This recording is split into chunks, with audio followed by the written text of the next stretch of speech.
Hello, I Nirmala Rawat welcome you to my YouTube channel. Thank you for coming back and listening. Moving on, Chapter 6, Part 2. This is the last part of this chapter. The dreaded departure of Mata was only days away. Soma saw my despondency and said to me one evening, "Trust Mata, Meenakshi. She will know what is best and will act accordingly. We must have perfect faith in her." "I do have faith in her." She shook her head. "Then why this despair? Would she allow any separation?" I looked at her, confused. What was she thinking? She knew perfectly well that Mata was leaving in a few days, and it would be a long time, if ever, before we saw her again. The next morning, Mata called Soma, Usha, Rohana, and me to accompany her to the forest.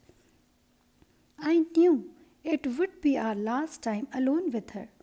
As we entered the forest, we could not hide our sadness, all of us except Soma, who continued to look as joyous as she always did. Mata, too, was in an exalted mood. As we entered deeper into the forest, Mata stopped at all of her favorite places, touching the trees and wild plants, petting whichever animal approached. She sighed. "I will miss every part of this forest and all of her creatures. But new forests await me and new creatures to meet." None of us spoke. Mata led us to a place to sit and then said, "I have asked you to join me on this walk because I have a request to make of each of you." We looked at one another. What could Mata possibly ask of us? Perhaps it was to look after Sunainama. Her sister Urmila was also going to Ayodhya, as she had married Shri Ram's younger brother Shri Lakshman. So it couldn't be about her. Surely it was about Sunainama, to comfort her after the loss of her two daughters. "What is it, Mata?" asked Soma. "I will need help to keep a part of Mithila with me when I leave for Ayodhya, to keep the customs and traditions that I have grown up with. And so I have asked Sri Ram if Urmila and I could be accompanied by the four of you, who have cared for us for so long." He has agreed. "Us have Pitaji and Ma. But I need your permission. Will you accompany me? Ayodhya will be different from Mithila. Very different, I'm afraid.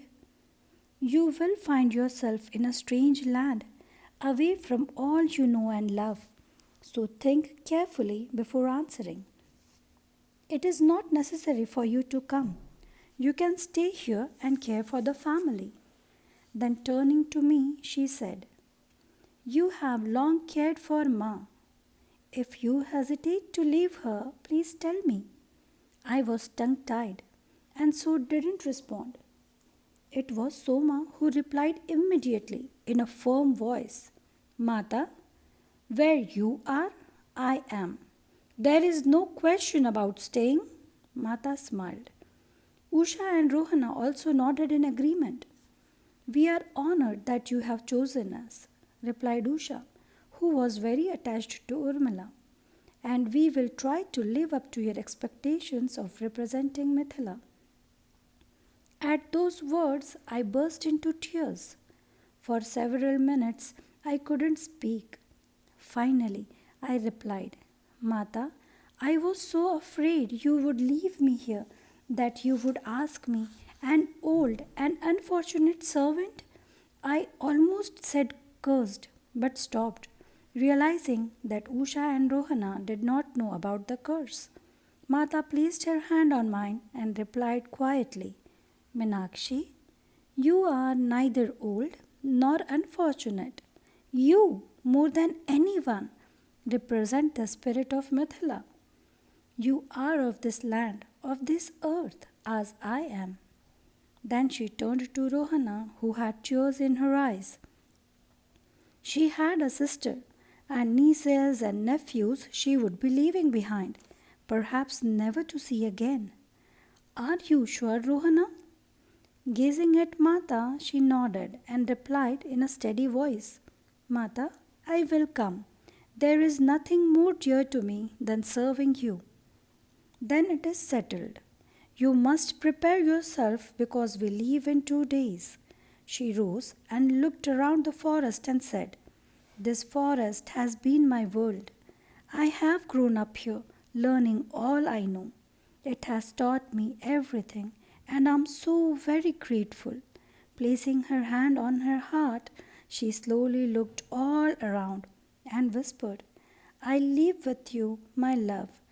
May you always be protected. I will take the knowledge you have given me to many parts of the world.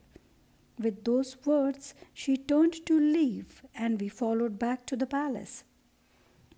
As we entered, she turned to me and said, Make sure you say a proper goodbye to Kiran. I nodded.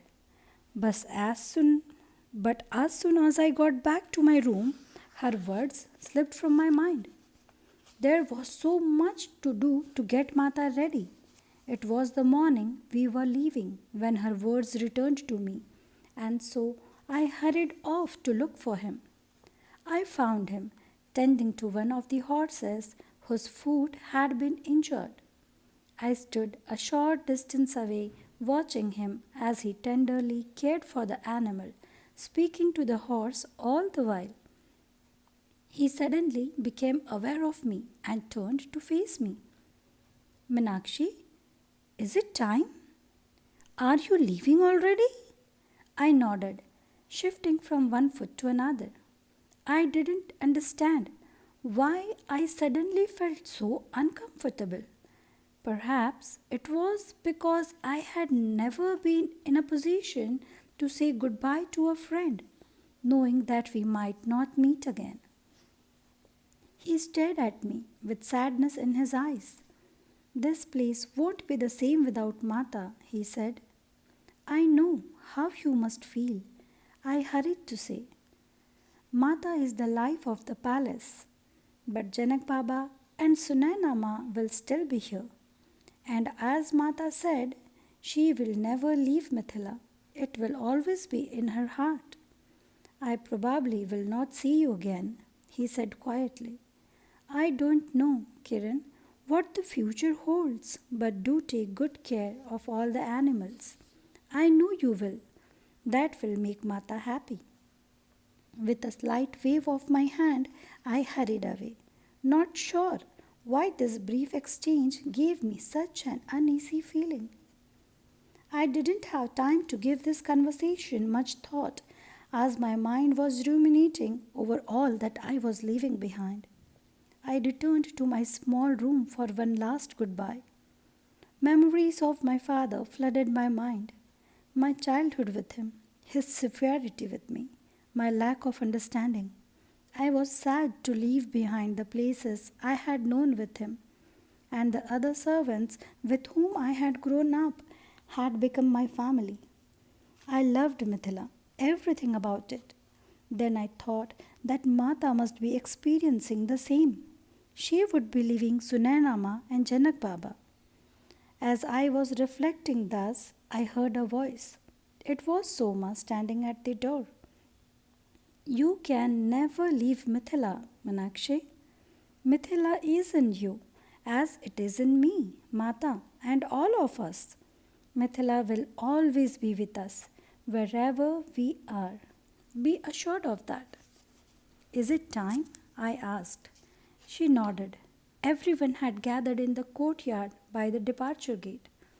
Gathering my few belongings, I looked around the room and said goodbye for the last time.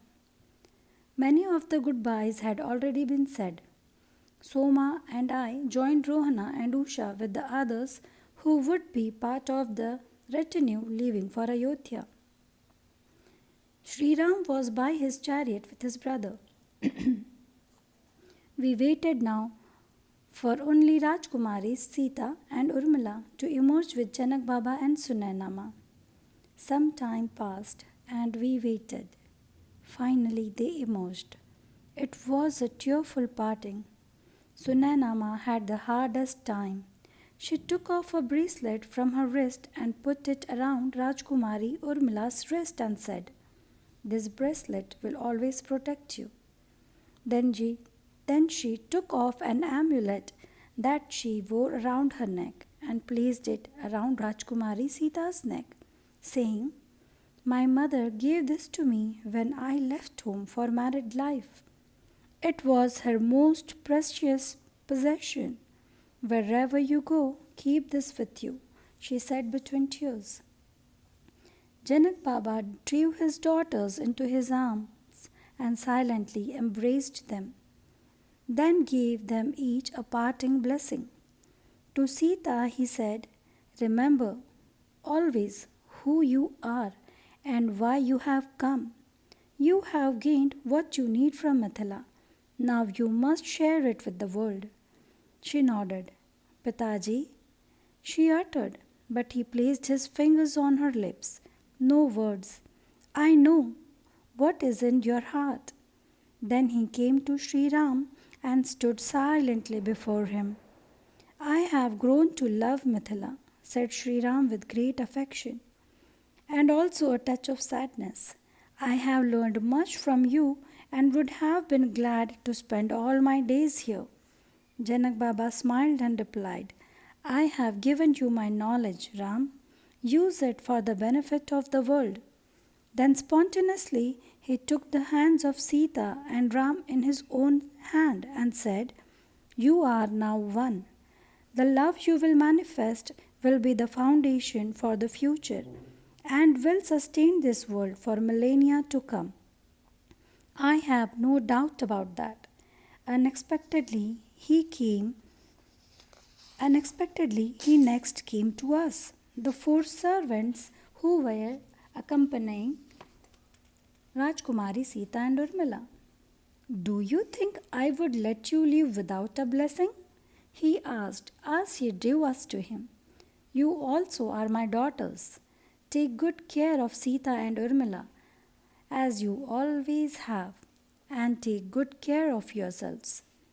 As he released us, he turned to me and said quietly, in such a loving way, "You have given your father every reason to be pleased. You have exceeded his expectations, and I have no doubt that he is aware of this. Through your devotion, you have brought him great honor." Those words meant more to me than anything he could have said to me.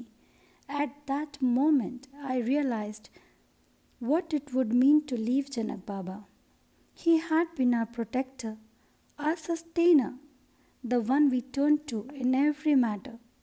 He was my link to my father and my past. I was now leaving behind that link and heading into the unknown, with only my love and faith in Mata to guide me. What lay ahead, I didn't know. But as I turned to look at Mata and felt the joy flowing from her, I knew this was not a choice I was making. Like her, I was destined to leave behind my beloved Mithila and begin a new life in Ayodhya. Thank you. I hope you liked this chapter. If you have subscribed, thank you. If not, please do subscribe and comment and share.